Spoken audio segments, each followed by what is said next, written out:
Hey folks, Clive5 here, bringing you another StarCraft 2 commentary. Game 2 of our fake best of 3 between HyuN, rather, the green... Oh, no, that's not green. That's, red. That would be red, folks.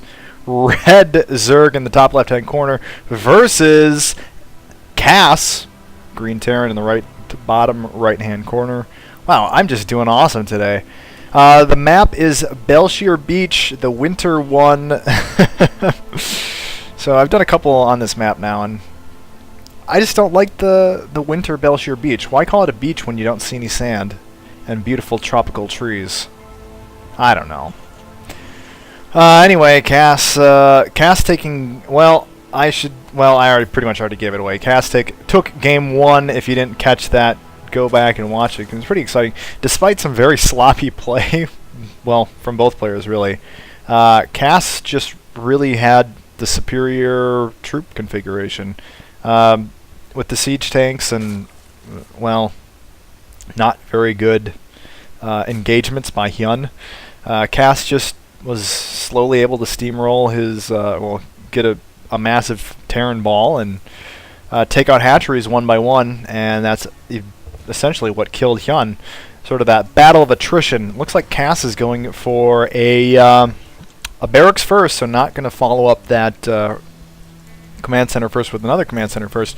On the other hand, HyuN getting very protective of his natural expansion here. So let's talk a little bit about the players. I said I was going to do that last match, but I didn't get to it because I was talking about stupid Cinderella. People joining at game 2 are going to be like, what the hell? What's this guy talking about? Oh, SCV may go down. Oh no, SCV! Small victory, but I love that drill when it rolls away like that. Check that out. Zoom. So, free kill for HyuN. Anyway, Kas, you know, it's funny because last time I was all cocky being like, oh, there aren't a whole lot of well-known Ukrainian StarCraft players. But now that I'm looking back over it and thinking about it, wow, there are a lot of, actually, for as, I shouldn't say little known, but, you know, Ukraine isn't a prominent European country. Well, I shouldn't say that either. I don't know what I'm saying. I just gotta stop talking, maybe. I'm just surprised at how many well-known StarCraft players there are for a country like Ukraine, and I don't mean that in any bad way to any Ukrainians who might be listening. It's kind of unexpected. That's it. Alright, so now we are seeing, it's basically just a one-racks expand, so Kas being a little bit more defensive this time, making sure he has those Marines out pretty quickly. Of course, with this little map artifact here, HyuN can see exactly what's going on, that these Marines are waltzing around, and of course, HyuN did scout the front door here. So I think maybe the... no, I take that back. I was going to say that the purpose of him cramming up the front here was to prevent HyuN from scouting what was going on in his base, but clearly there was not anything going on in his base when there was a command center being built directly outside his base. Kind of confused as to why he didn't start building the command center inside his base. Could have faked out HyuN a little bit in terms of making him think that he was going to go a little bit more aggressive or something like that. HyuN, on the other hand, just getting his pool down now again, so just working on those queens. No gas yet. The second is actually rolling along pretty nice here. Wow, that's good. He does have a couple queens out now.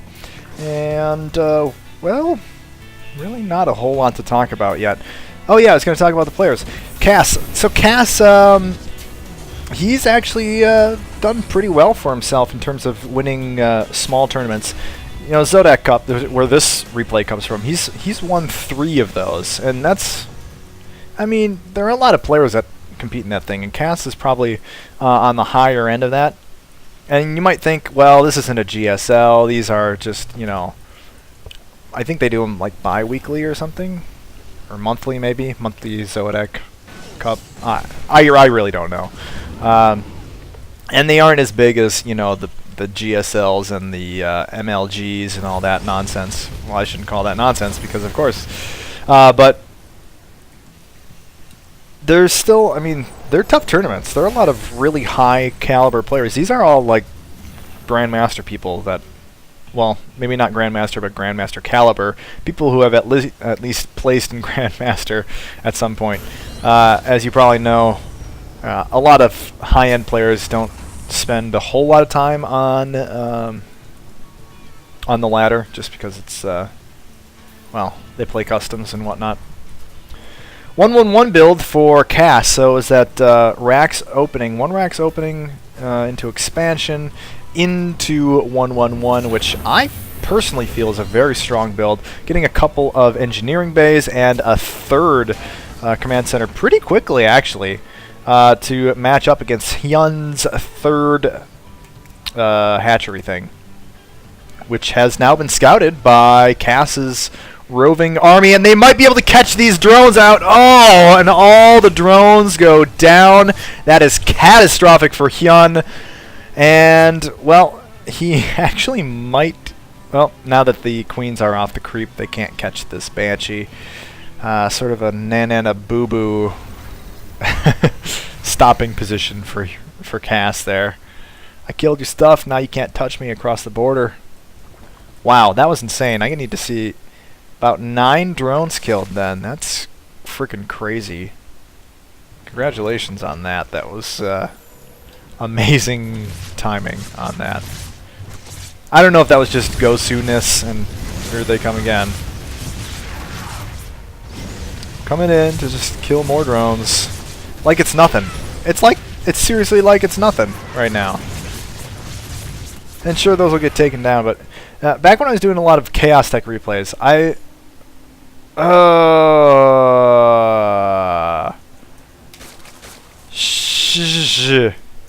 I'm commentating. Ah, jeez. The peanut gallery here is giving me a rough time for this, as you can clearly see. So, yeah, I completely lost my train of thought. Lots of drones. I don't know if it was... Oh yeah, there we go. I don't know if it was like just complete go-sooness on the part of Kas to know to move all those HyuNs out at that precise moment. But it was pretty dang good timing. I'll have to say that. Looks like these players are pretty much matched up on expansions at this point, but as far as income goes, that's what I wanted to take a look at. HyuN somehow staying in the game. He actually, well, he went hatch first, so he doesn't really have a good excuse for not having as many drones, despite losing all those. But I would have to say that Kas probably has a slight tech advantage. Looks like we're seeing a Spire come down for HyuN here. Tank Marines for Kas. Not a whole lot of Marines out yet, and ergo not a whole lot of defense against Mutalisks, which may be moving around here, but looks like a few more bunkers going, or barracks going down rather, so we might be seeing a more Marine focused army. And see, I did this for the first game, but I forgot to do it for the second game. Lots and lots of Zerglings moving out here. And it looks like a medevac. Oh, pick up those Marines! Pick them up! Oh, dead Marines. Congratulations. You should have seen that coming. You had control of the watchtower. Maybe it was only for a split second. It looks like we may be seeing Mutas pretty soon here. That Spire is done. Infestation Pit is just finishing now, and so I guess it's up to HyuN now to decide which way he wants to go with this. Banelings in formation as well. Actually, I gotta say HyuN looks pretty strong right now. He is just cranking it out. Getting his fourth base. No! The Marines! Wow. Kas just losing track of where all of his troops are, I guess.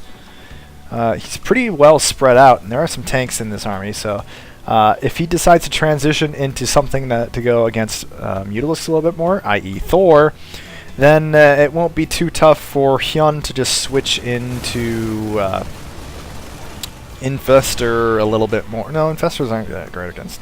Oh, yeah. Well, I don't know. Tanks are good against Infestor. I don't know what I'm talking about, people. Let's just move on. So, Kas trying... Oh, he's going to leave his tanks out there again. Can HyuN see this? That these tanks are completely vulnerable? Gotta say, I'm not too impressed with Kas's troop positioning. He managed to make it work in game 1, but this is looking a little bit scary for Kas in game 2 here. Looks like HyuN might be deciding to go for a strike, almost completely open to attack here at the natural. All of Kas's troops are up here in HyuN's top base, third base there. And in the meantime, HyuN just marching straight in with tons of Banelings. Here comes that Thor to combat the Mutalisks, and a couple of duds actually for those Banelings.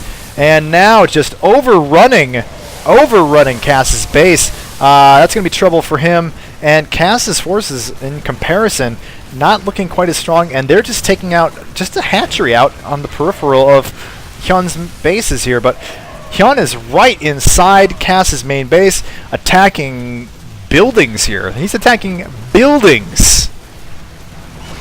Mutalisks terrorizing the tanks.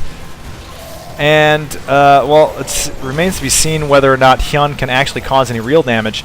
It looks like just a small Marine force has cleaned up all those Zerglings. These little base creatures for, you know, tier 1 for Zerg.